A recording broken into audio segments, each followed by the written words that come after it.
নমস্কার, আদাব। আমি মৈত্রী। কেমন আছেন সবাই? আশা করি সবাই ভালো আছেন। আমার ব্লগে আপনাদের সবাইকে স্বাগত রইল। আজকে আমার ব্লগটি নিয়ে এসেছি আমাদের দেশের বৌদ্ধ ধর্মাবলম্বীদের একটি উৎসব প্রবারণা পূর্ণিমা নিয়ে। এই প্রবারণা পূর্ণিমার উৎসবে বাজি পোড়ানো হয়, আতশবাজি উড়ানো হয়, আরও বিভিন্ন রকমের বাজি পোড়ানো হয়, লাইক চকলেট বাজি, ঝর্ণা বাজি, বিভিন্ন রকমের বাজি থাকে। তারপর বিভিন্ন ধরনের, বিভিন্ন রঙের, বিভিন্ন আকৃতির ফানুস থাকে।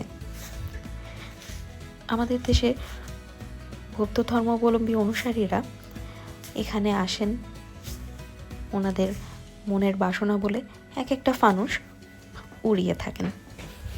আমি চলে এসেছি নন্দনকাননের ডিসি হিলের বৌদ্ধ মন্দিরে। আমি কিন্তু প্রতি বছর এখানে ফানুস উড়ানো দেখতে যাই, খুব ভালো লাগে। দেখছেন, এক একটা ফানুসের মধ্যে কিন্তু এক এক রকমের মেসেজ দেওয়া থাকে, কোনোটা দেশের জন্য আর কোনোটা মানুষের জন্য। আচ্ছা, ওনারা এত বড় বড় ফানুস কিভাবে বানায়, কিভাবে ম্যানেজ করে? আবার দেখছেন কি সুন্দর নকশাও করে ওনারা, রং বেরঙের নকশা করে দেয়, সুন্দর লাগে তাই না? বিভিন্ন আকৃতিরও থাকে, কোনোটা গোল, কোনোটা লম্বাটে, এই যে এটা চারকোনা, কোনোটা হাতির আকৃতি, অনেক সুন্দর লাগে।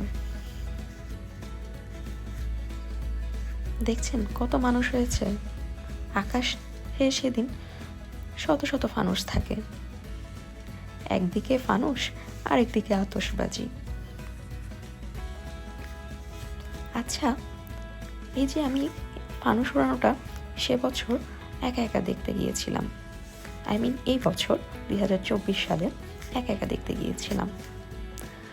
প্রত্যেক বছরই যাই, কোনো বছর কোনো ফ্রেন্ডস বা কোনো রিলেটিভস নিয়ে যায়, বা কখনো একা একা চলে যায়। কেউ যদি ফ্রি থাকে চলে গেলাম, না থাকলে কি আর করা, একা একা বেরিয়ে পড়ি। মাঝে মাঝে আমি নিজের সঙ্গটা খুব এনজয় করি। আচ্ছা, আমার মতো আপনারা কে কে আছেন এরকম নিজের সঙ্গ এনজয় করে? আমাকে কিন্তু জানাবেন। আমার নামের ফানুস। আচ্ছা, আজকে এতটুকুই। ভালো থাকবেন সবাই, সুস্থ থাকবেন, আর অবশ্যই মৈত্রীর সাথে থাকবেন।